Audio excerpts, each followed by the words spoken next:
Excuse me, are you all right? You'll catch a terrible cold if you keep standing out here in this downpour. I called out, my voice barely carrying over the roar of the rain, to the figure whose silhouette stirred a strange, poignant sense of nostalgia within me. She turned around slowly, her movements betraying an exhaustion that went bone deep. In that instant, as her face came into view, an impact so profound struck me that the breath caught in my throat, held captive. Her eyes, shadowed with distress, met mine. Mr. Cole, the manager here at Aquapure Beverages, he told me to wait. Her voice was a fragile whisper, nearly lost in the deluge. What did you say?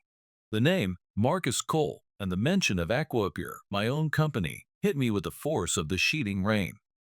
Any stray thoughts I'd been mulling over were washed away in that moment. Then, trying to keep the disbelief from my voice, I asked her, you mean to tell me that a manager in this company, Aquapure Beverages, instructed you to wait outside in this torrential rain?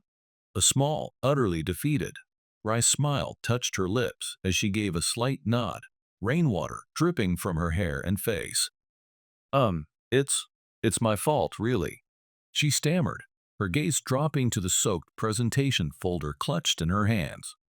I, I couldn't explain our agency's proposal properly, and I must have made him angry. So, her voice trailed off, her shoulders trembling. Suddenly, without warning, she burst into tears, a quiet, desperate sob escaping her. At that very moment, a raw, indescribable anger, fierce and protective, surged up from the deepest part of my being. My name is Liam, and I turned 45 this year. My office at Aquapure Beverages has a small vase, usually holding fresh stargazer lilies. Their scent is a constant, gentle reminder. When I look at them, their vibrant petals unfurling with such confidence, I can't help but imagine Sophia. She was the person I once loved with all the fierce, untamed passion of youth, the one I tragically learned I would never meet again. My first love, Sophia Miller. I can still see her so clearly, her lustrous black hair, like polished ebony, swaying with an ethereal grace in the wind. Her large, jet black eyes, pools of profound depth that seemed to hold all the dreams and mysteries of the universe. And that innocent, utterly disarming smile, a beacon of pure light that could effortlessly melt even the most cynical heart. Time for me, in some essential, unyielding part of my soul, has remained frozen since that last, fleeting moment I saw her.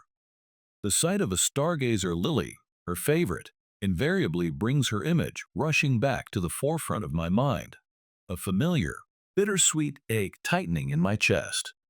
She had a passion for painting them, capturing their bold beauty on canvas. That's the last crate, Liam, Mr. Henderson called out, his voice cheerful despite the day's labor. Great job, son. I'm so glad we managed to get this season's Honeycrisps all picked safely before any bad weather hits.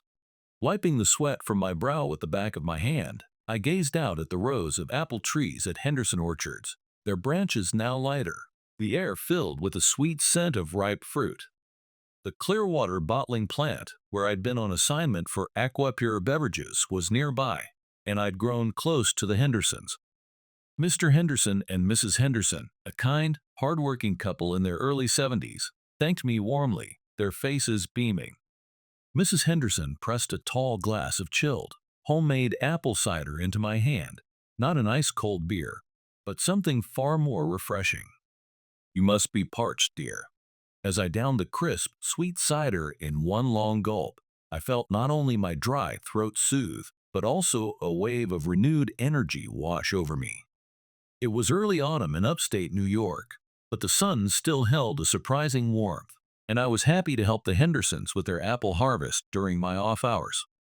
It was a welcome change from spreadsheets and marketing strategies.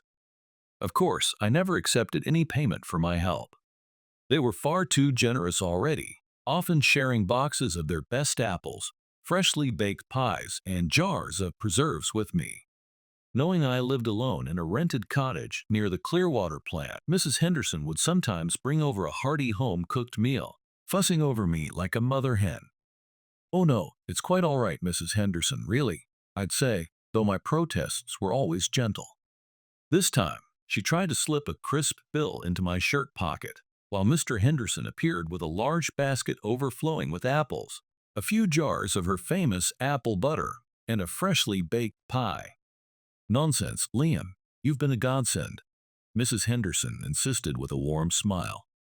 They weren't my biological parents, of course.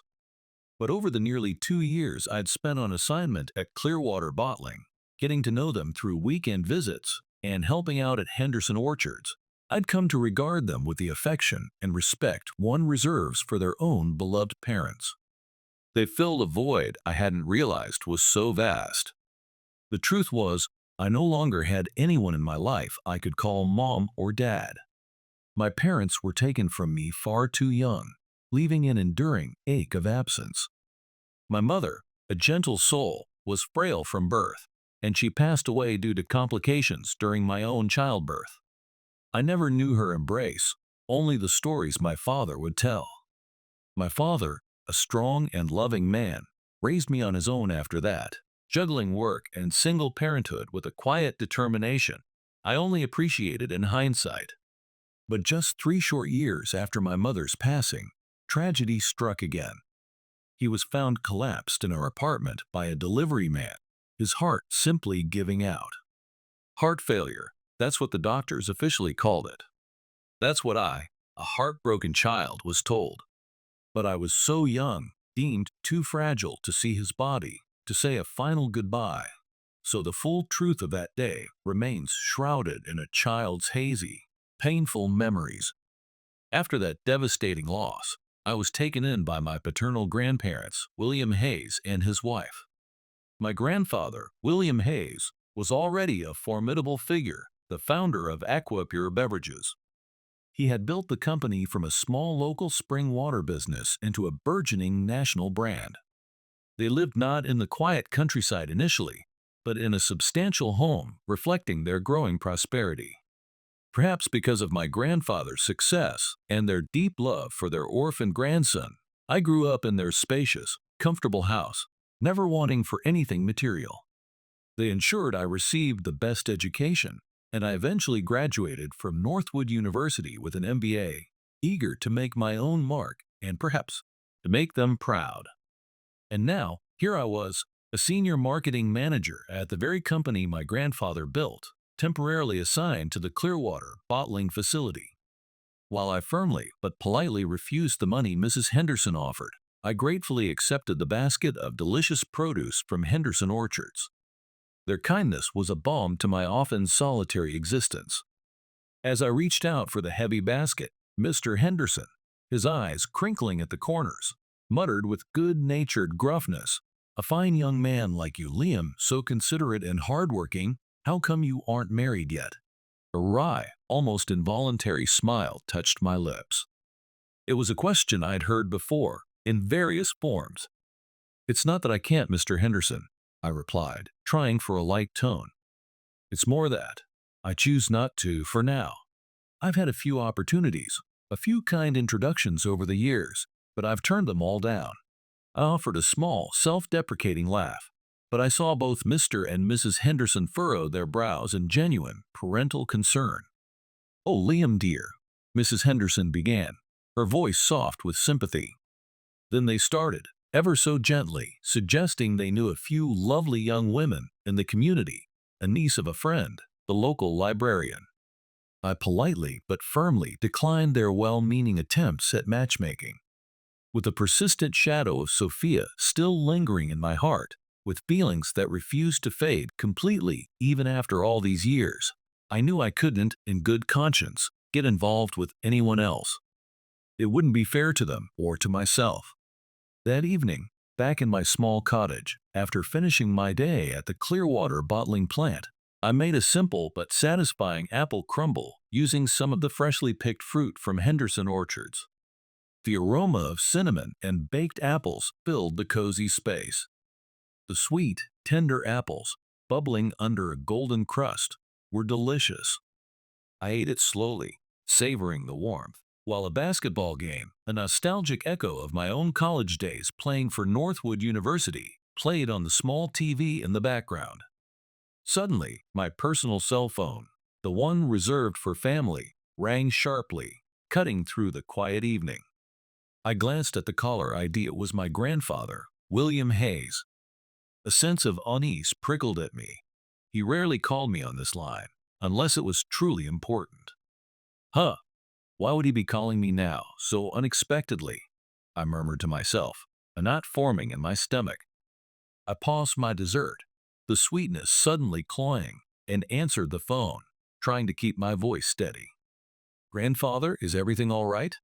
His voice on the other end was weaker than I remembered, but still held that familiar authoritative tone, the voice of the founder and chairman of Aquapure Beverages. Liam, he said, his voice raspy. The time has come. I need you back at Aquapure headquarters in New York City. Immediately. There's an important project, a critical one for the company's future, and I need you to lead it. And so, 1 month after that fateful call from my grandfather, I found myself back in the heart of New York City. When I looked up now, all I could see were towering skyscrapers, canyons of steel and glass that pierced the clouds, a stark contrast to the open skies of upstate. I navigated the relentlessly bustling city streets, a river of yellow cabs and hurried pedestrians flowing around me. During my 2 years at Clearwater Bottling, living near Henderson Orchards, the sky above had always been a vast canvas of nature's artistry. In the mornings, the air would be filled with the cheerful symphony of birdsong. Summer days brought majestic, towering cumulonimbus clouds, promising afternoon showers that refreshed the earth. And in the evenings, I'd watch the crows make their journey back to the distant, tree-covered hills, their calls echoing against a sky painted in breathtaking hues of crimson and gold. But here, in the city, there was a palpable, almost suffocating feeling, a constant thrum of energy that didn't allow for that same quiet, profound connection with the natural world. It felt like the city itself was holding its breath. Even though it was already October, a month that should have ushered in crisp autumn air, it was still unseasonably hot and humid. Perhaps it was the lingering effects of a stubborn high-pressure system clinging to the east coast. The temperature itself wasn't excessively high, but the sticky, oppressive humidity made everyone uncomfortable, their clothes clinging, their brows damp. Between the imposing silhouettes of the buildings, I could glimpse a sliver of sky, but it was covered by dark, heavy, bruised-looking clouds. The weather forecast had predicted this oppressive, cloudy weather would continue, with a significant chance of heavy rain, a veritable deluge, expected from tonight into the early morning hours. Perhaps lulled by the preceding days of muggy sunshine or simply caught off guard, hardly anyone on the streets seemed to be carrying an umbrella or any rain gear. I, however, having spent enough time near the mountains where weather could turn on a dime, had learned to be prepared and had tucked a sturdy umbrella into my briefcase just in case.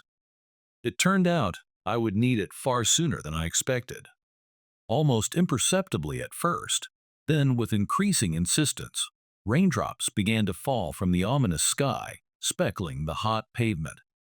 Soon, those individual drops coalesced into a determined swarm, a sudden guerrilla downpour that began to thoroughly drench the unprepared city dwellers, sending them scurrying for cover. In the countryside, especially in the hilly regions around Clearwater, the weather changed with astonishing speed. Even though I had only lived there for about 2 years, I had developed a keen sense for these sudden shifts, an ability to almost taste the rain in the air before it arrived. Quickly opening my umbrella, its dark canopy a small shield against the escalating storm, I quickened my pace, hurrying toward a particular, very familiar building, the imposing Aquapure Beverages headquarters. By the time I reached my destination, the rain had intensified dramatically, transforming from a heavy shower into a relentless, driving torrent. And then, through the gray, watery curtain, I spotted her. A lone woman, standing resolutely in front of the main entrance to the Aquapure building. She remained utterly motionless, a solitary figure braving the storm, as if waiting for something or someone, enduring the full force of the downpour without any protection. Her shoulders were slumped, and even from a distance, I could sense an aura of profound despair around her. "Excuse me, are you all right?" I called out, my voice raised to be heard above the drumming of the rain on my umbrella and the city din. The words felt inadequate for the situation. "You'll catch a terrible cold, or worse, if you keep standing out here in this downpour." I approached her cautiously, the sight of her slender back, somehow so vulnerable yet resolute, stirring that same unsettling, poignant sense of nostalgia I'd felt in the brief, earlier hook. It was a feeling I couldn't quite place, yet it resonated deep within me. She turned around slowly, her movements heavy with an exhaustion that seemed to seep from her very pores. Rain plastered her dark hair to her face, and her clothes were completely soaked, clinging to her frame. She clutched a large, stylish, but now water-damaged presentation folder to her chest as if it were a lifeline. In that instant, as her face came fully into view, framed by the relentless rain, an impact so profound, so unexpected, struck me that the breath hitched in my throat. Her eyes, large and dark, shadowed with a mixture of distress and a flicker of defiance, met mine. There was something in their depths, a familiar spark, like Sophia's. The thought, unbidden, jolted me. Mr. Cole. Marcus Cole, the manager I was supposed to meet here at Equapure Beverages. He told me to wait." She finally managed, her voice a fragile whisper, barely audible above the storm. Her teeth chattered slightly from the cold. "What did you say?" I asked, stepping closer, trying to shield her a little with my umbrella, though it was a futile gesture given how drenched she already was.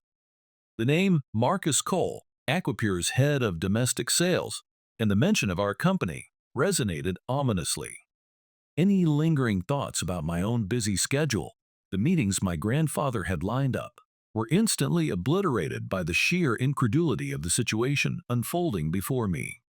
"You mean to tell me," I began, struggling to keep the rising anger from my tone, "that a manager in this company, Aquapure Beverages, instructed you to wait outside in this torrential, freezing rain?" A small, utterly defeated, and heart-wrenchingly wry smile touched her lips as she gave a slight, almost imperceptible nod. Rainwater dripped steadily from the ends of her hair and traced cold paths down her pale cheeks. "Ah, yes," she confirmed, her voice trembling slightly. She fumbled with her phone, her fingers clumsy with cold, and showed me the screen. An email from Marcus Cole. The words burned into my vision. "New campaign proposal. Final presentation. If I'm not impressed, the Creative Spark agency contract is void. This rain should test your commitment. Wait there until it stops. I'll know if you leave." Creative Spark Agency. I vaguely recalled seeing their name on a list of potential new vendors. He said. He emailed that if I truly wanted the contract for my agency, Creative Spark, I should stand right here until the rain stops, however long that takes. Her voice was flat, devoid of inflection, as if reciting something she couldn't quite believe herself. He said it would demonstrate our commitment. So, I've been here. The presentation materials, they're probably ruined now." She gestured to the soaked folder with a look of quiet despair, the expensive paper bleeding ink. I couldn't help but feel a maelstrom of emotions, disbelief, fury, and a profound sense of shame that this was happening at my company, a company built on my grandfather's principles of integrity. "I see," I said, my voice tight with controlled anger. This was beyond unprofessional. It was outrageously cruel and abusive. "Could you please tell me the full name of this manager who sent that email and made such an outrageous demand?" I asked, though the name Marcus Cole was already seared into my mind. "I need to be absolutely certain before I take any action." I am Olivia Miller from Creative Spark Agency," she said, a flicker of apprehension still clouding her eyes. as if fearing repercussions for speaking out against someone so powerful. I truly don't want to believe someone in a reputable company like Aquapure Beverages would behave like this, but her voice faltered. I am certainly not doubting you, Ms. Miller, not for a single second after seeing that appalling email and finding you in this state. Please, just confirm the name for me. She hesitated for a long, drawn-out moment, her gaze dropping to the rain-splattered pavement as if weighing her options, then lifted her eyes to mine, a spark of resilient resolve hardening her delicate features. It was Marcus Cole, she stated, her voice a little stronger now, clearer despite the shivering. He's the head of domestic sales, I believe. It's my fault, truly. She hugged the ruined presentation folder tighter, a protective gesture. I clearly couldn't explain our agency's vision properly during our initial call, and I must have inadvertently made him very angry. So, this is the consequence, I suppose. Her voice cracked on the last few words, and her composure, already so fragile, finally shattered. Suddenly, without any further warning, she burst into tears again, not loud, theatrical sobs, but quiet, desperate ones that shook her slender frame, each one a fresh stab to my conscience. At that very moment, the indescribable anger that had been simmering deep within me boiled over, transforming into a cold, hard resolve. Thank you for telling me, Olivia. My voice was low, but it carried a new edge of determination. Please, just wait here for one more moment under the slight overhang of the entrance if you can. It's not much, but it's better than nothing. Oh, and take this. Here you go. Without a second thought for getting soaked myself, I pushed my sturdy umbrella into her hands. She looked up, startled, her tear-filled eyes wide with surprise and a touch of confusion. She hesitated, her hand hovering near the handle I offered. But you'll get wet, mister? Liam, I supplied. Liam Hayes, and it doesn't matter. I gently closed her cold, trembling fingers around the umbrella's handle, her white hand looking so small and fragile against the dark material. Then I quickly moved to the relative shelter of the building's recessed doorway, pulling out my phone. My suit was already getting damp, but I barely noticed. Then, without any further delay, I made a call, my fingers jabbing at the numbers with barely suppressed fury. Yes, connect me to William Hayes' office immediately, I said, my voice tight. Tell them it's Liam, and it's urgent. A moment later, Sarah, it's Liam. I need you to do something for me right now. Please gather all available board members of Aquapure Beverages for an emergency meeting as soon as humanly possible. Her voice on the other end was surprised. An emergency board meeting, Mr. Hayes? Is there a serious problem? A problem? I echoed, glancing back at Olivia, who stood huddled under my umbrella, looking utterly lost. Yes, Sarah, that's precisely right. A very serious problem. This situation involves a gross abuse of power and is something that absolutely cannot be overlooked by Aquapure Beverages. We need to convene an urgent board meeting to address it immediately. Yes, thank you. I'll be there as soon as I can. After finishing the call, my mind racing with plans and a simmering indignation, I returned to where Olivia was standing, still looking profoundly troubled and uncertain. Whether it was fresh tears or the relentless raindrops, transparent droplets continued to trail down her pale cheeks, carving paths through the city grime that had settled there. I unconsciously reached out a hand, intending to gently wipe them away, a purely instinctive gesture of comfort. Then, abruptly, I realized what I was doing, how inappropriate it might seem, and pulled my hand back as if burned, a flush rising to my own cheeks. Are you okay? I asked, the question sounding utterly foolish given the circumstances.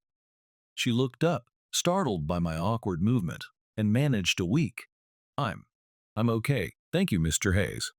Amid the palpably awkward atmosphere, thick with unspoken emotions and the drumming of the ceaseless rain, I cleared my throat, trying to regain some semblance of composure.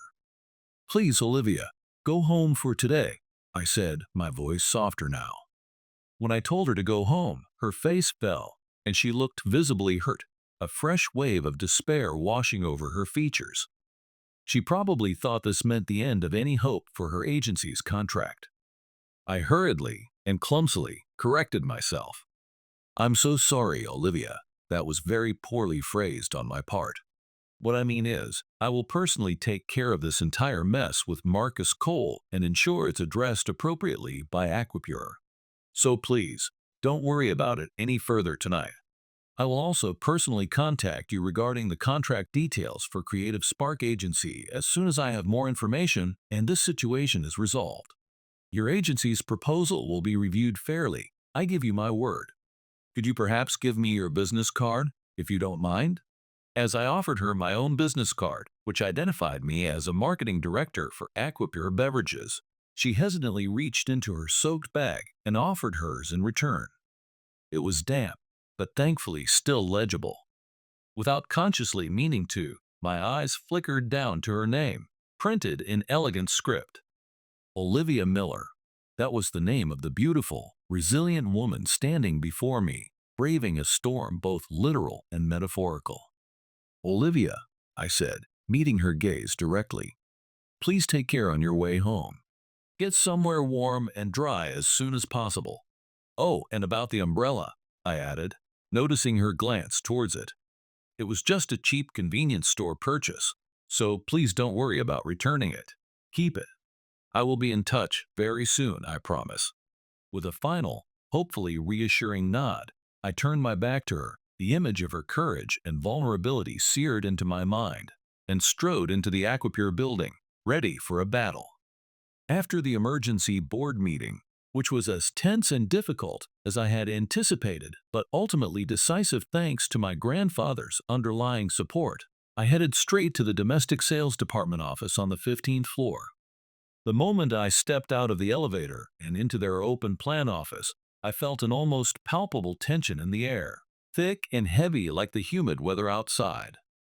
The Aquapure sales employees looked utterly exhausted, practically glued to their computer screens, their faces pale under the harsh fluorescent lights, not even noticing my presence as I walked through their ranks. The atmosphere was one of grim, silent pressure. I immediately walked up to a specific glass-walled office at the corner, the one belonging to Marcus Cole. He turned around sluggishly from his large mahogany desk, looking up at me with a distinct hint of irritation in his eyes, clearly annoyed at the interruption. Faint, dark circles were visible under his eyes, and his usually immaculate suit looked rumpled, his tie loosened. He looked physically unwell, almost haggard. His normally perfectly styled dark hair seemed hastily and carelessly arranged. If someone had told me this disheveled, stressed-looking man was the highly touted head of Aquapure's domestic sales department, I would have had a hard time believing it. But I wanted to believe, for the sake of the company's image, that he at least managed to tidy himself up properly when meeting with important clients. I truly wanted to believe that, though my encounter with Olivia cast serious doubts. "What do you want, Hayes?" he responded, his voice a sullen, unwelcoming growl. It wasn't that he didn't recognize me. I'd been reintroduced at a management meeting upon my return from Clearwater Bottling. He was simply and openly annoyed that his relentless pace had been disrupted by someone he likely considered a subordinate, despite my new, albeit vaguely defined, role on a special project for my grandfather. Still, I continued, unperturbed by his rudeness, my own anger carefully banked, but still burning. "Marcus," I began, keeping my voice level and professional, "I have become aware of some highly inappropriate and unprofessional behavior toward Ms. Olivia Miller, the client representative from Creative Spark Agency, earlier today. I have a few very serious questions regarding that matter that require immediate answers." Marcus Cole actually sneered at me, a contemptuous curl of his lip. "Before that, who in the hell do you think you are, Hayes? Barging into my office like you own the place. Isn't introducing yourself properly and stating your purpose the most basic business etiquette? A guy, what, in his mid-40s, not even knowing that." He leaned back in his expensive leather chair, an arrogant smirk playing on his lips. "How utterly pathetic. I felt my fists clench at my sides, a tremor of pure rage running through me, and I bit down hard on my lip to suppress the furious retort that sprang to my tongue. This man was infuriating. My sincerest apologies, Marcus, I said, my voice tight but controlled. My name is Liam Hayes. I was stationed at our Clearwater bottling facility in upstate New York for the past 2 years, as you know, but I was recently ordered by the chairman to return to Aquapure headquarters for a special assignment.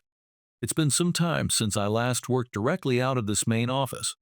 Hearing that, Marcus let out a crude, openly mocking laugh that grated on my nerves. "Oh, I see," he said, his eyes glinting with malice. "So you're just some dead-weight employee, has been, returning from the sticks, are you, Hayes? And you just happened to stumble across this Miller woman from that insignificant little agency, Creative Spark, huh? Felt a sudden urge to play white knight? I don't care who you are, or what your grandfather thinks of you, but don't go meddling where you don't belong with your useless, misplaced self-righteousness. That's how things work in the real world here, in the big leagues. It's a tough business. One day, if you stick around long enough, you'll get caught up in the machinery too, and chewed out." He laughed again, a loud, careless, and deeply unpleasant sound that echoed in the tense silence of the outer office. Meanwhile, the other sales employees in the department didn't even glance in my direction, their heads bowed, seemingly too overwhelmed by their own workloads, or perhaps too intimidated by Marcus to react. They acted as if this confrontation, this blatant display of unprofessionalism, had nothing whatsoever to do with them. It was painfully apparent that the entire domestic sales department was in a dire, unhealthy situation. The root cause, the source of this toxic atmosphere, was most likely Marcus Cole himself, standing right in front of me, radiating arrogance and disdain. "I have absolutely no interest in Aquapure's internal power struggles or your personal promotion ambitions, Marcus," I stated clearly, my patience wearing thin. But forcing a client representative, Ms. Miller, to wait outside in a torrential downpour, telling her that standing there in the freezing rain until it stopped would be the only way to secure a contract for Creative Spark Agency? How could you, as a representative of Aquapure Beverages, even conceive of saying something so abusive, so utterly reprehensible? Marcus scoffed again, waving a dismissive hand. "So what if I did?" he retorted, his eyes narrowing. "Creative Spark is just a small, insignificant company, nothing of any real importance from our perspective here at Aquapure. They should be begging us for a chance. I just gave her a simple suggestion, a little test of her agency's commitment, to wait until the weather cleared as an easy way to secure the contract. Frankly, she should be grateful for the opportunity." I was utterly, profoundly shocked that someone with such a twisted, callous mindset, someone like him, was the head of Aquapure's domestic sales department. It was beyond absurd. It was a disgrace to everything my grandfather had built. Realizing that further direct conversation with him at this point was utterly pointless, that he was incapable of reason or remorse, I turned and left his office without another word. None of the other beleaguered employees even noticed me leaving, their focus unwavering from their screens. It was hard to believe that just 2 years away from the Aquapure main office, things could have deteriorated so drastically, that such a toxic culture could have taken root in one of our key departments. I felt a sharp, bitter pang of disappointment and a growing sense of responsibility to fix this. However, when I discreetly asked around later, talking to a few trusted older colleagues who remembered Marcus from before his promotion, I learned that he wasn't always like this, not always so arrogant and cruel. He had once been a promising, if ambitious, sales manager. I couldn't help but wonder, with a sense of unease, what had happened to turn him into such a deeply unpleasant and tyrannical person. But that investigation, that puzzle, could wait for another day. Right now, my immediate priority was to deal with Olivia Miller's situation and ensure Creative Spark Agency was treated fairly. I pulled out the damp business card she had given me and dialed the number for Creative Spark Agency, asking for her. A little while later, After she'd had a chance to get home and change, we arranged to meet at a quiet, nearby cafe called the Daily Grind. I needed to apologize properly on behalf of Aquapure and understand more about her and her agency. "I am so sorry for calling you out again on such short notice, Olivia," I began as soon as she arrived, looking much warmer, but still understandably shaken. "Especially after what you endured earlier today." "No, no, it's quite all right, Liam," she replied, her voice still a little hesitant. She clutched a clean, dry umbrella, not mine. I noted with a pang of something I couldn't name. "Actually, I wanted to return the umbrella I borrowed from you the other day. I know you said not to worry, but I felt I should." Although I had sincerely told her she didn't need to return it, Olivia, being so considerate and principled, had evidently made sure to clean the cheap umbrella carefully before giving it back to me. That small, thoughtful gesture, in the face of such mistreatment, left me feeling even more conflicted and impressed by her character. A wave of memories from the distant past, unbidden and sharp, suddenly resurfaced, triggered by the rain, the umbrella, and perhaps by Olivia herself. That day, too, all those years ago with Sophia, it had been pouring rain, a sudden summer shower that had caught us by surprise, despite the weather forecast promising sunshine. "Again, Sophia?" I had teased her, laughing. "You always manage to forget your umbrella on days like this, don't you?" Saying that, I had opened my own battered umbrella and offered her a share of its shelter. But instead of taking it, Sophia had just grinned, stepping right next to me under its inadequate canopy, her shoulder brushing mine, giving me that familiar, wonderfully mischievous smile. Her proximity, the scent of her hair, the warmth of her, had sent a jolt through me even then.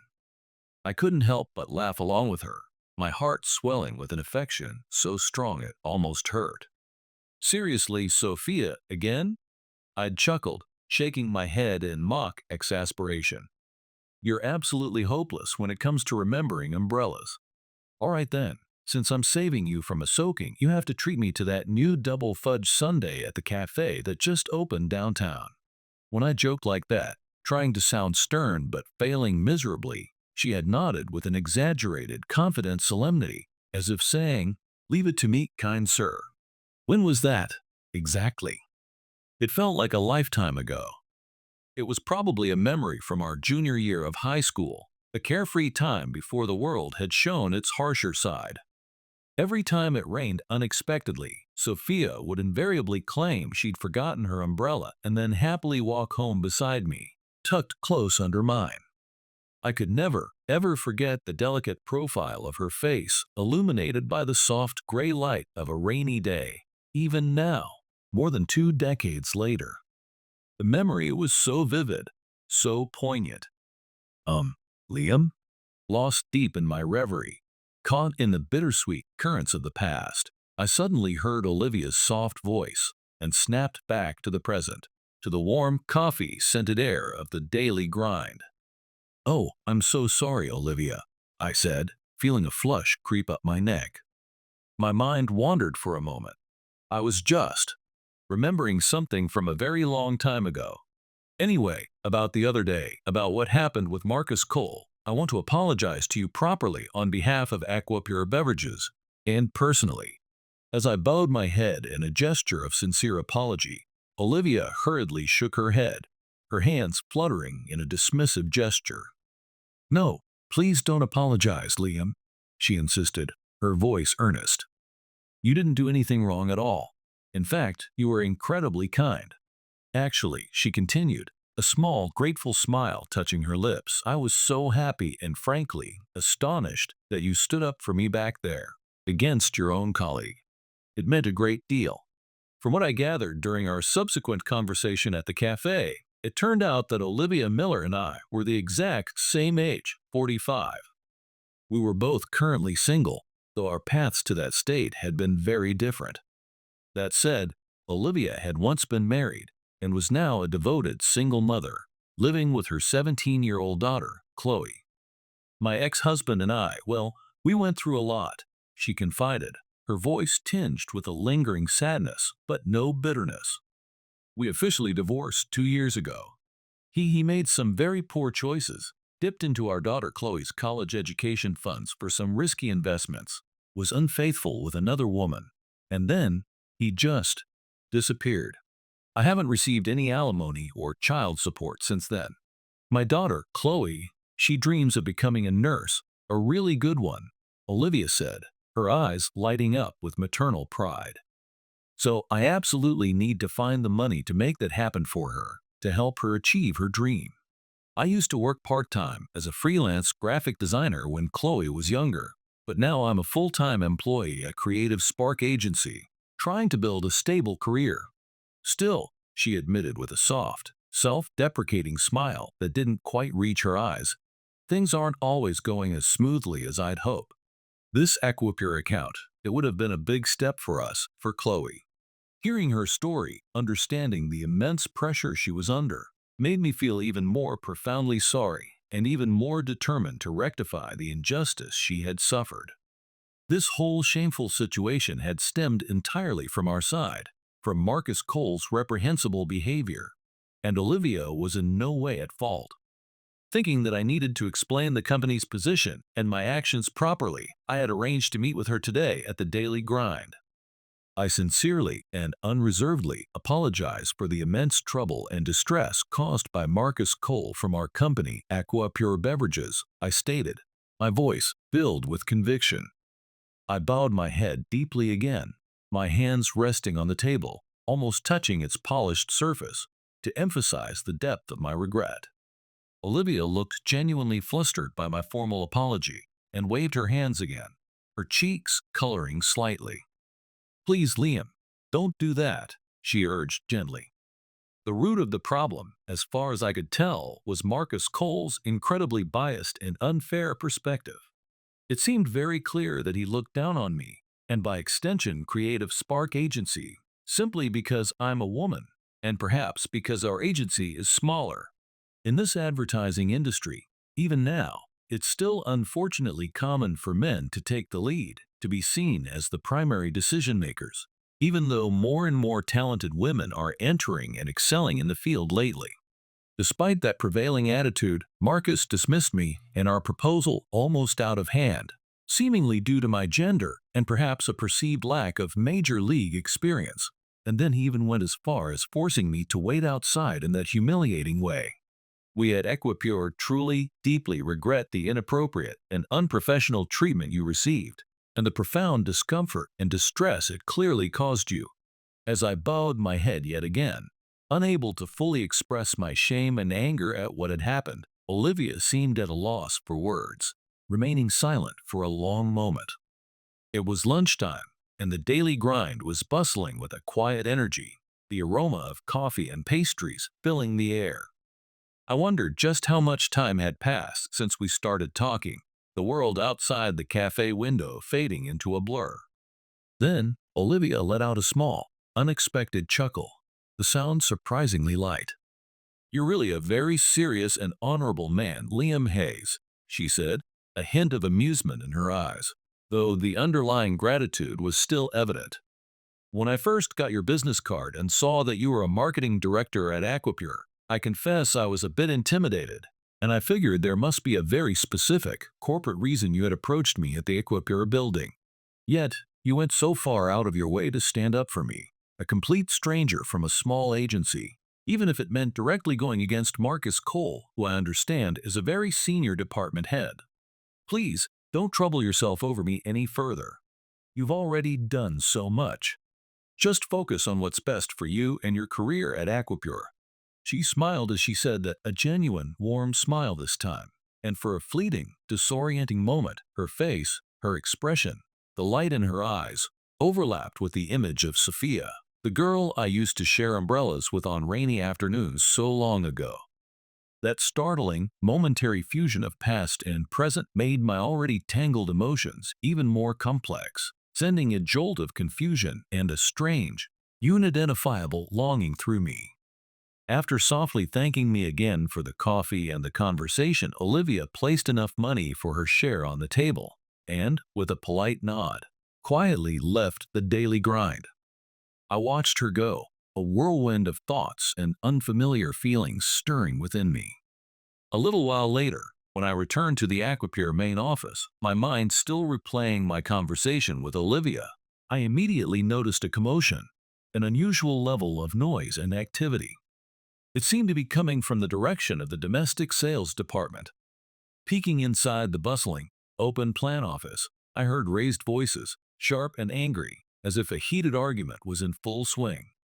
"Excuse me, please let me through," I said, pushing gently through the small crowd of onlookers, curious and concerned employees who had gathered near the entrance to Marcus Cole's office. I approached the center of the commotion just as a loud, furious shout rang out, sharp and cutting. "What in God's name do you know about anything anymore? You quit on your own accord, ran away when things got tough, and now you're just showing up here out of nowhere, acting like you still have a say." It was unmistakably Marcus Cole's voice, raw with anger and resentment, but his furious words were not directed at me this time. He was yelling, his face flushed a dangerous shade of red, at a man standing right in front of his desk, a man who faced him with a calm, unwavering expression. "Why are you even here anyway, Noah?" Marcus spat out, his voice dripping with contempt. The man called Noah continued to stare at Marcus, his composure utterly unruffled by the tirade. I recognized him instantly, and a wave of surprise and relief washed over me. I couldn't help but call out his name, my voice cutting through the tense atmosphere. "Noah?" Noah Evans turned around at the sound of my voice, and when he saw me standing there, his familiar, intelligent face broke into a wide, genuinely warm smile. "Oh, Liam, it's been too long, my friend," he said, his voice calm and steady, a stark contrast to Marcus's agitation. "Actually, I was the one who had contacted Noah a few hours earlier. Let me explain briefly how that came to be. After my deeply unsettling confrontation with Marcus Cole, and before meeting Olivia at the Daily Grind, I had called Noah Evans. He was not only one of my oldest and closest friends from our MBA days at Northwood University, but he had also once been considered the most promising rising star in Aquapure's sales department, the leading candidate for head of domestic sales. He had been Marcus Cole's former colleague and, by all accounts, his main rival for the top position. During the 2 years I had spent away at the Clearwater bottling facility, Noah was one of the few people from Aquapure headquarters who had consistently stayed in touch, offering support, advice, and a much-needed connection to the main office. "I just met with Marcus, Noah, like you suggested I should try to do," I had told him over the phone. But honestly, he seemed incredibly tense, almost unreasonably aggressive and defensive. Something feels very wrong there. On the other end of the line, Noah had let out a thoughtful, knowing hum, and then said he would look into it, that he would try to talk to Marcus himself, asking me to wait and not escalate things further for the moment. And now, true to his word, he had actually come all the way to the Aquapure main office. Most likely, while I had been away meeting with Olivia, Noah had approached Marcus and tried to talk to him about various things: his behavior, the pressure he was under, perhaps the incident with Olivia. In response, it seemed that Marcus, already on edge, had snapped back in an explosion of frustration and resentment. However, Noah, ever the diplomat, remained calm and handled the volatile situation with his characteristic composure and quiet strength. "Hey Marcus, take it easy," Noah said gently, turning back to face his former rival. "I didn't run away, as you put it. I simply requested a transfer to a regional office because my parents, who live out west, weren't doing well at the time, and they needed my support. It was a personal decision, not a professional retreat." Marcus muttered something unintelligible under his breath, then spat out, "Don't give me that sentimental crap, Noah. Do you have any damn idea what people around here said about me after you suddenly transferred out, after you abandoned your post? They whispered that I didn't truly earn my promotion to department head, that I only got ahead because my main rival, the golden boy Noah Evans, conveniently left the race. Ever since you quit, ever since you took the easy way out, I've been stuck feeling miserable, constantly having to prove myself, constantly under scrutiny. In short, It became painfully clear that Marcus felt a deep-seated, festering resentment toward Noah because his own promotion was perceived by some, and perhaps by Marcus himself, as unearned. A victory by default once his primary rival had departed the field. No matter how much Noah tried to reason with him, to calm him down with quiet logic, Marcus wouldn't listen, caught in a spiral of his own bitterness and insecurity. The other sales department employees standing around looked increasingly uneasy and distressed, clearly unsure of how to handle their manager's public meltdown. That's why I knew, with a sinking feeling, but also a sense of resolve, that I had to step in and take charge of the situation. During the recent emergency board meeting convened earlier today, I announced, my voice clear and firm, cutting through the charged silence. It was unanimously decided by the Aquapure board, including Chairman Hayes, that Marcus Cole is currently unfit to continue in a management position. Therefore, effective immediately, he will be demoted from his position as head of domestic sales. The sudden, unequivocal declaration caught everyone completely off guard. A collective gasp went through the onlookers, and they all turned to look at me in stunned shock, their eyes wide with disbelief. Noah gave a small, troubled smile, a look of resignation mixed with concern for Marcus.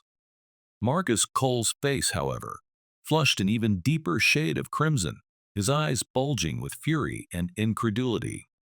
"You've got to be absolutely kidding me, Hayes," he roared, his voice cracking with rage.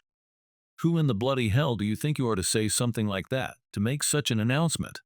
You're just some glorified paper pusher from a backwater branch, a nobody. I am going to be the next president of Aquapure Beverages starting next year," I stated calmly, my voice carrying authority despite the surrounding turmoil.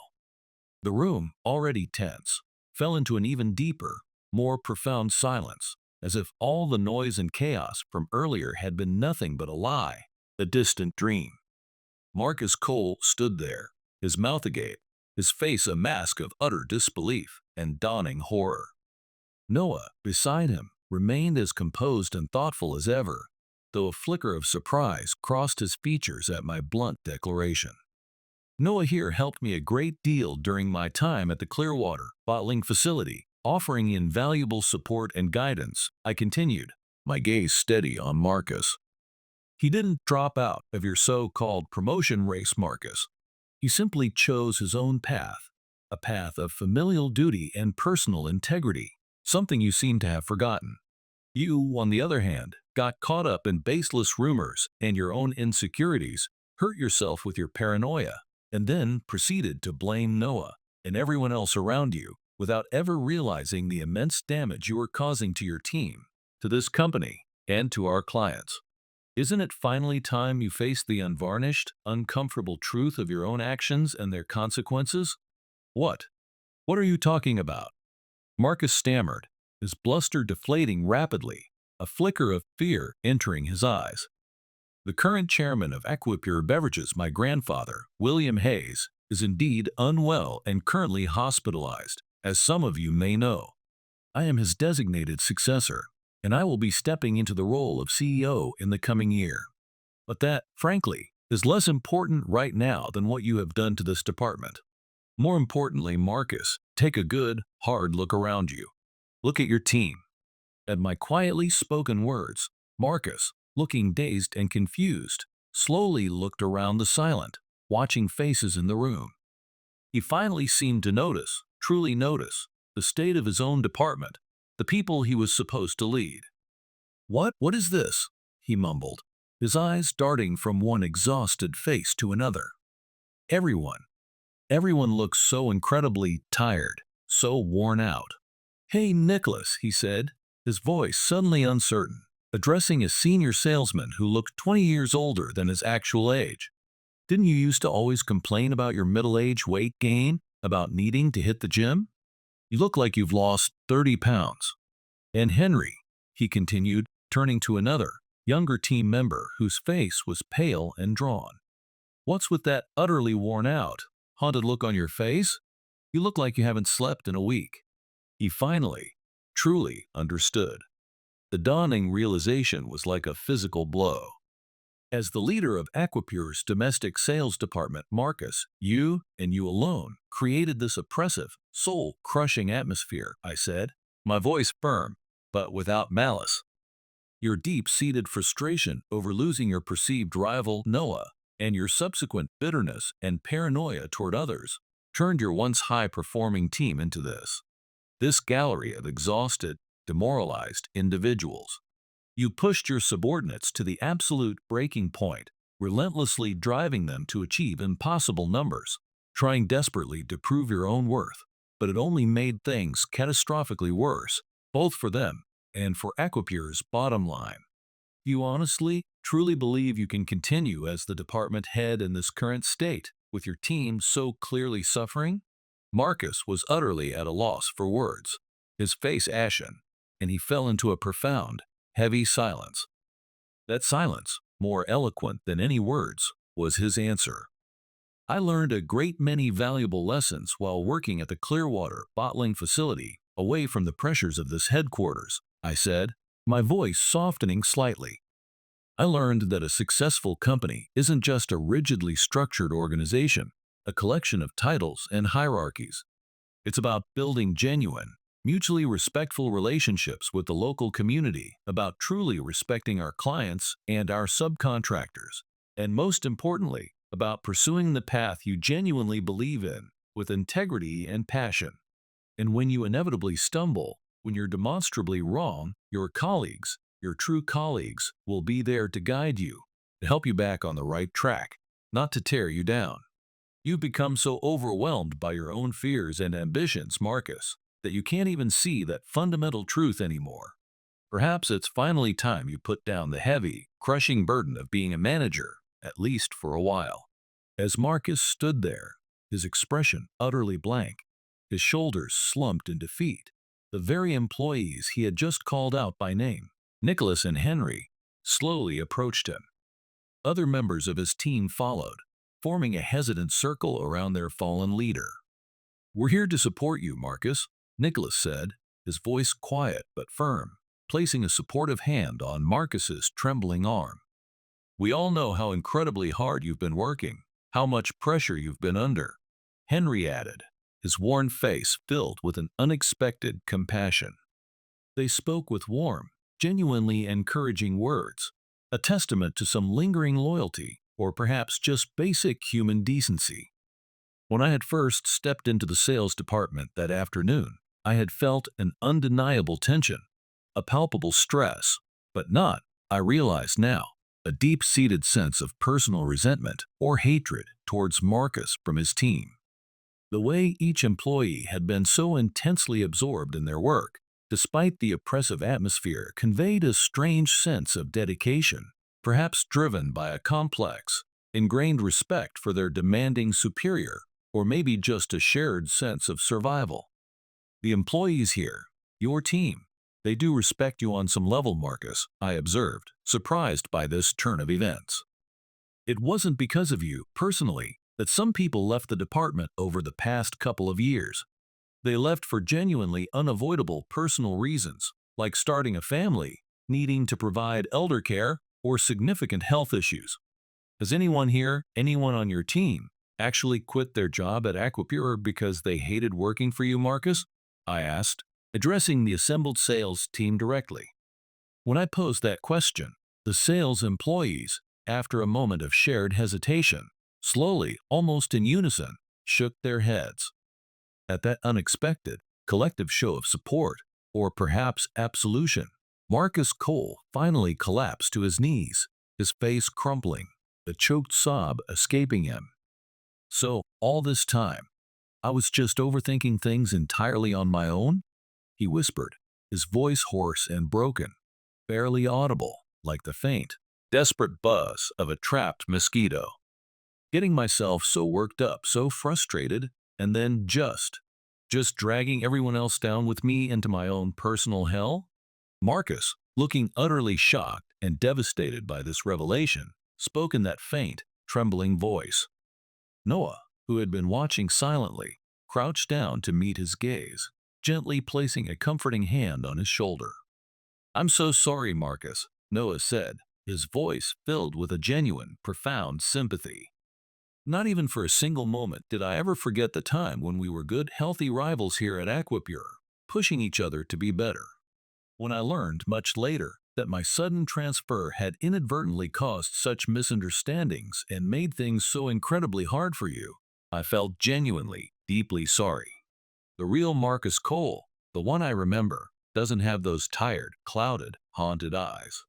You used to always aim high, always look to the future, driven by a fierce, burning passion for success, for excellence. That's the true Marcus Cole I remember. I may not be coming back to this main office, to Aquapure, but you fought your way through the fierce promotion race, you earned your position, and you became the manager here. You should live as yourself, as that passionate, driven leader. Look around you, man. You have subordinates, colleagues, who truly admire you, who are willing to stand by you even now.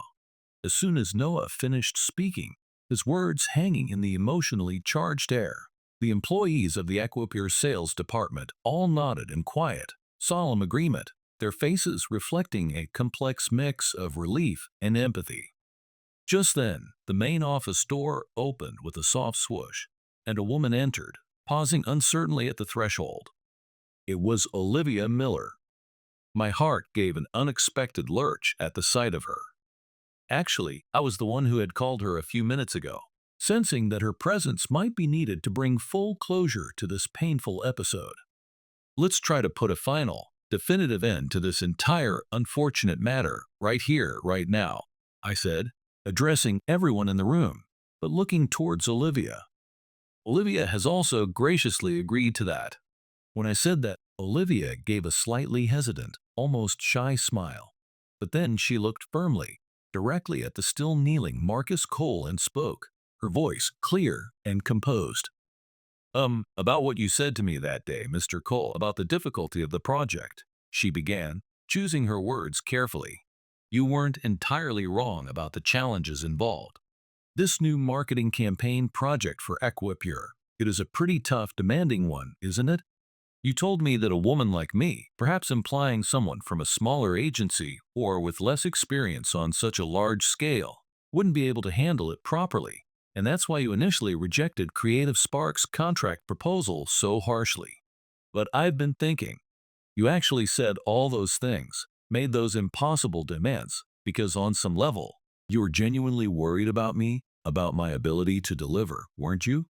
Perhaps you were even trying to protect Aquapure from what you perceived as a risky partnership.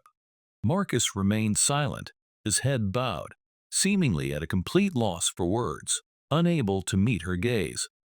The project Olivia's agency, Creative Spark, had brought to Aquapure that day was indeed significantly larger in scope and ambition than many of their previous ones, a fact I had ascertained.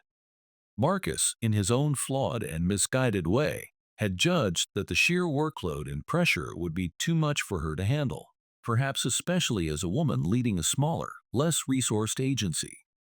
I heard from Liam that you, Mr. Cole, also have a daughter, Olivia continued, her voice softening with an unexpected empathy, and that you too might understand the pressures of juggling a demanding career with family life, even if your circumstances are different from mine as a single mother. Even though my daughter, Chloe, is already in high school, she's still a kid at heart in many ways, and no child, no matter their age, ever wants to see their mother struggling, overwhelmed, or failing. The part about me waiting outside until tomorrow, or until the rain stopped, that was just a terrible, misguided attempt at a joke, wasn't it? A very poor way of testing my resolve, or trying to make me give up?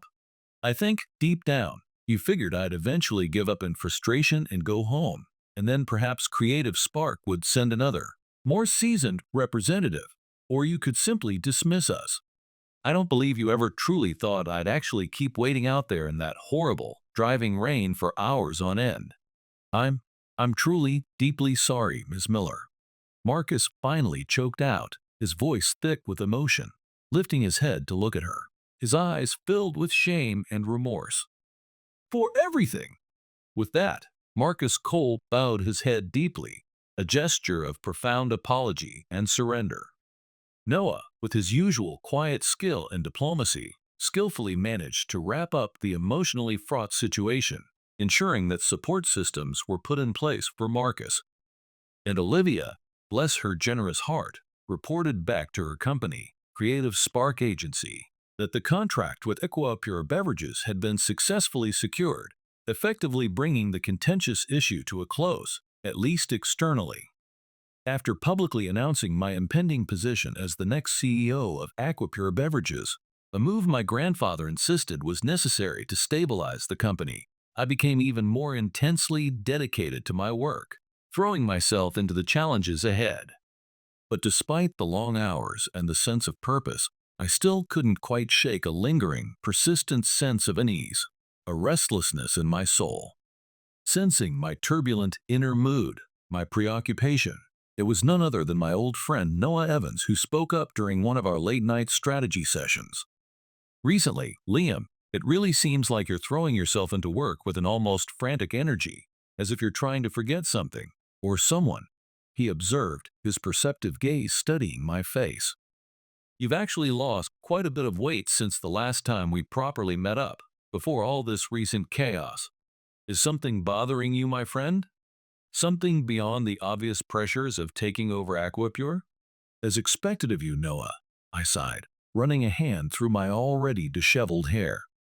You always did see right through me, even back in our Northwood University days.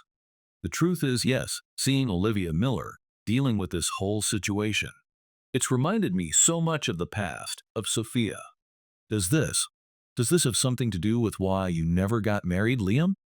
Noah asked gently, his voice filled with a quiet understanding. He was, as always, remarkably sharp, cutting straight to the heart of the matter. I scratched my cheek, a nervous habit, and replied with a sigh. Yeah, Noah, that's pretty much right. I can't forget about her, about Sophia. And if part of me, a significant part, still holds such strong feelings for another woman, for a memory, it would be profoundly unfair and dishonest to enter into a half-hearted, compromised relationship with someone else. Saying that, I took a long sip of the lukewarm, canned coffee I had just bought from the vending machine down the hall. The mildly sweet, slightly artificial taste somehow, incongruously, reminded me of the pure, untainted sweetness of the first love I had once experienced with Sophia. Could it be, Liam? Noah ventured, cautiously, that Olivia Miller, this woman you helped, is somehow related to Sophia, or to that past? I couldn't bring myself to respond to Noah's perceptive, direct question. The truth felt too raw, too complex to articulate just then. Noah, sensing my turmoil, gazed into the distance, out the panoramic window of my new office, at the glittering, indifferent lights of the city below. He began to speak softly, as if talking more to himself than to me. It's not up to me, Liam, or anyone else for that matter, to decide how you live your life, what choices you make. But, as your friend, I truly don't want you to live a life filled with unspoken regrets, with what-ifs. My parents and I, we've always thought of you as part of our family, ever since our university days. You've always been there for us, and you even helped out on my family's farm during that one summer, and we really appreciated it more than you know. Seeing you genuinely happy, Liam, truly content, is what we all wish for you. So, please, whatever you decide, make a choice you won't regret down the line. Hearing Noah's heartfelt, honest words, I found myself unconsciously reaching for my phone, my fingers dialing a certain number before my conscious mind had even fully processed the decision. A few days later, on a crisp, sunny Sunday afternoon, I met Olivia Miller at the same quiet cafe, the daily grind as before. Liam, you said you had something important you wanted to discuss with me? Olivia asked, a slight furrow of concern in her brow, as soon as we were settled with our coffees. She probably, and understandably, thought it was something business-related, perhaps a new development concerning Aquapure's contract with Creative Spark Agency, especially since I was now the publicly acknowledged next CEO of her major new client company. But that wasn't it at all. This was far more personal, far more difficult. I took several deep, steadying breaths before abruptly, perhaps too bluntly, getting to the very heart of the matter. the question that had been haunting me. Olivia, do you by any chance know someone named Sophia Miller? Or perhaps did you know her? At that precise moment, as I uttered Sophia's name, Olivia swallowed hard, her hand freezing midway to her coffee cup, a look of profound, startled shock washing over her expressive features.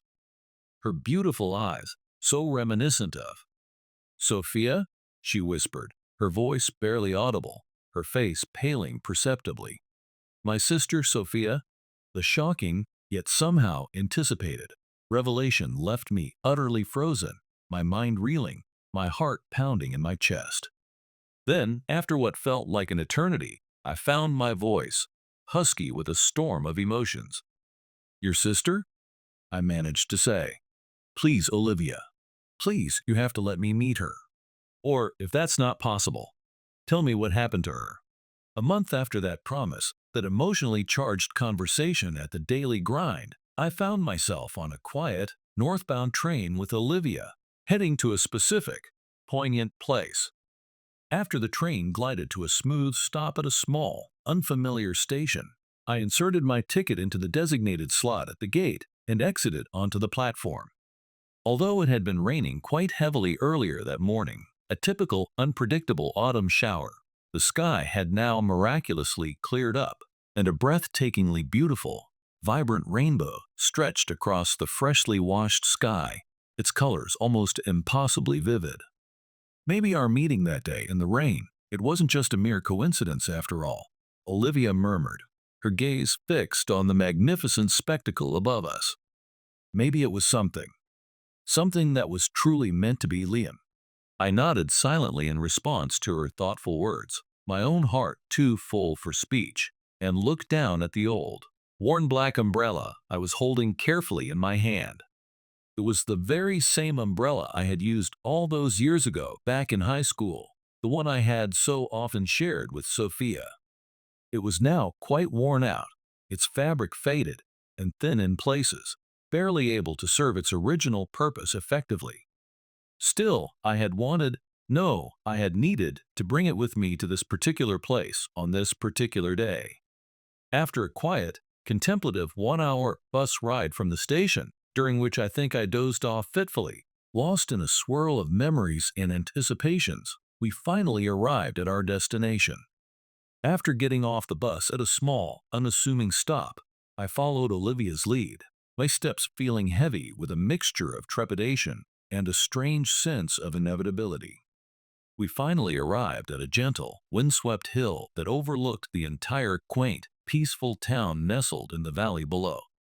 Rainbow Hill Cemetery.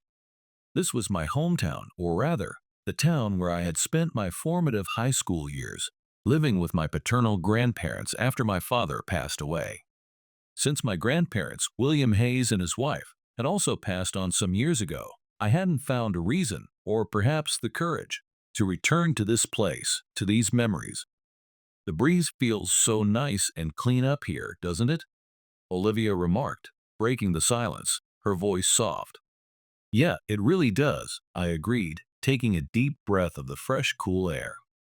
This cemetery, Rainbow Hill, it was built up here on this hill, they say, because it's considered to be closer to heaven, a more peaceful resting place. Ahead of us, an old, tall, majestic oak tree, its leaves turning brilliant shades of gold and crimson, swayed gently, almost mournfully, in the autumn wind. At its base, nestled amongst a scattering of weathered headstones, was a small, simple, elegant white marble cross. Olivia walked slowly towards it, and then knelt gracefully in front of that particular cross, her expression unreadable. She gently brushed away a few fallen leaves from its surface. This, Liam, she said, her voice thick with emotion. This is where my sister, your Sophia, is resting. I swallowed hard, a painful lump forming in my throat, my eyes blurring. This, I learned, was a special section of Rainbow Hill Cemetery, a place where the cremated remains of those whose family graves had been closed or relocated were respectfully interred. It was also, heartbreakingly, a final, peaceful resting place for people who had passed away with no known relatives, or who had no other place to be buried, their simple markers standing as the sole proof of their precious lived lives. Despite the now clear, bright sky above, a few light, almost ethereal raindrops suddenly began to fall, as if the heavens themselves were weeping. It's, it's just like that day, isn't it? Olivia said softly, a wistful smile playing on her lips. The day we first properly met, outside the Aquapura building. She must have meant that unforgettable day, that torrential downpour that had, against all odds, brought us together. Olivia opened her own compact, folding umbrella, its cheerful floral pattern, a stark contrast to the somber mood. Meanwhile, I carefully, reverently, placed the old, worn-out black umbrella from my high school days, Sophia's umbrella in spirit, over the small white cross, a fragile, inadequate shelter against the sudden tears of the sky. Sophia, I began, my voice choked and trembling, the words I had held unspoken for over 2 decades finally breaking free. Sophia, I'm so sorry. I'm so incredibly late in coming to you. You, you disappeared so suddenly from my life, from Northwood High, and for so long, I thought. I mistakenly believed that you hated me, that I had done something to drive you away. When I found out, much later, through a convoluted series of whispers and rumors, that you had been suffering from a terminal illness, a cruel disease you hid from everyone, and that you had passed away without ever telling me, without giving me a chance to say goodbye. I felt so utterly betrayed, so lost. I think, Sophia, I never truly got into any serious relationships after you because a stubborn, foolish part of me was always holding on to you, to the memory of what we had, to the future we never got to share. Sophia, I loved you. I loved you more than words can say. As if in direct response to my heartfelt, tearful confession, the rain momentarily grew heavier, falling with a sudden, passionate intensity. But it was just a fleeting, cathartic moment. Mountain weather, even on a small hill like this, changes with startling quickness. The rain stopped just as abruptly as it had begun, and the bright, warm sun reappeared from behind a cloud, with pure, fluffy white clouds drifting lazily across the vast azure sky. A renewed, brilliant rainbow arched over the valley. When we were little girls, Olivia said, her voice soft and reflective, as she joined me beside the cross, our parents went through a very difficult divorce, and Sophia and I, as identical twin sisters, ended up being separated, living in different households, in different towns. It was a very painful time for both of us. But when I was 20, just before she got really sick, I managed to speak to her, just once, a long, heartfelt conversation on the phone. She told me then, Liam, that just having someone she loved, someone who loved her, even if they couldn't be together, gave her the strength, the courage to fight through even the hardest, most painful times of her illness. She knew, even then, that she probably wouldn't be able to see that person again, the boy she loved in high school, but she wanted to tell that person someday, somehow. Knowing that you are happy, truly happy, Liam, that is my happiness too. Before I even knew it, hot, transparent droplets were streaming unchecked down my own cheeks, mingling with the lingering coolness of the rain. I couldn't tell, in that moment of overwhelming emotion, whether they were merely the remnants of the earlier, sudden shower or my own, long-suppressed tears finally finding release. My emotions were a raw, tangled, bittersweet mess of grief, regret, love, and a strange, unexpected sense of peace. Sophia, why?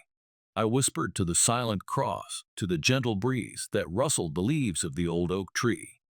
Why didn't you let me say goodbye? Why didn't you trust me enough to share your burden? In the cold, bleak winter of my second year of high school, Sophia Miller, my vibrant, talented, beautiful Sophia, had suddenly, inexplicably, moved away, leaving only a short, vague note behind. I never for a moment imagined, in my youthful self-absorption, that she was living with only a tragically short time left, fighting a battle she knew she couldn't win. When I eventually heard, years later, through a mutual acquaintance, that she had passed away in her mid-20s, my world had tilted on its axis. I stopped pursuing love entirely after that devastating news. I couldn't bring myself to love anyone else, to open my heart again, because I never got to tell her, truly tell her, how deeply I felt. But now, finally, standing here at Rainbow Hill, beside her sister, I had said it. Sophia, I loved you, I repeated. The words now a quiet affirmation, a gentle release. After all those long, lonely years, I had finally, at long last, put a tender, respectful end to those unresolved, haunting feelings. Even though it was no longer raining, not even a sprinkle, Olivia gently, thoughtfully, pointed her colorful folding umbrella towards me, creating a shared space of shelter, a symbolic gesture of comfort and connection. It was just like that day, so many years ago, sharing an umbrella, sharing a moment together. I guess, she said, a soft, understanding smile gracing her lips. It's because I'm Sophia's twin sister. I feel the same way she did in a way. I know I'm just a middle-aged woman now, a single mom with a teenage daughter, and it might seem incredibly silly or presumptuous, but when you offered me your umbrella that day in the rain, Liam, when you showed such unexpected kindness, I confess, I felt a little hopeful flutter in my own heart. I must have looked completely stunned by her honest, vulnerable admission, but to my surprise, it didn't feel bad or awkward. It felt right. Maybe, I said, my voice still a little hoarse, a tentative smile forming on my own lips. Maybe it's time I start moving forward too, Olivia. As I said that, feeling a sense of lightness I hadn't experienced in years, Olivia gently, bravely, offered me her right hand, her eyes shining with a warmth that mirrored the sun breaking through the clouds. At first, I couldn't help but see the beloved face of my first love, Sophia, overlapping with Olivia's features, and my emotions threatened to become a confusing, painful mess all over again. But the remarkable, resilient, beautiful woman standing in front of me now, offering her hand and her heart, wasn't the same as the cherished girl I had loved so fiercely, so long ago. She was Olivia, and she was here now. Olivia, I said, my voice gaining strength and conviction as I took her offered hand, its warmth seeping into mine. I, I want to get to know you, Olivia Miller, much, much better. Hearing that, she smiled, a smile so bright, so genuine, so full of hope and future promise, that it seemed more beautiful and radiant than even the sun and the magnificent rainbow arching behind her. I reached into my pocket and pulled out the single perfect stargazer lily I had brought with me, a flower Sophia had adored, a flower whose beauty now seemed to speak of new beginnings as well as cherished memories. I carefully placed the stargazer lily in front of the simple white cross. The stargazer lily, I said softly to Olivia, though my words were also for Sophia. Its meaning can be, I'm thinking of you, or pure, or even ambition and prosperity. But for Sophia, who loved to paint them, who never lost her smile or her dreams despite everything, for her, it always meant hope and the beauty of reaching for the stars. It's perfect for Sophia, who, in my memory, never, ever lost her radiant smile, her unwavering spirit. My feelings for Sophia, my first, tragic love, had finally come to a peaceful, respectful close here, at Rainbow Hill Cemetery. But my future, I realized with a sudden, joyful clarity, was just beginning.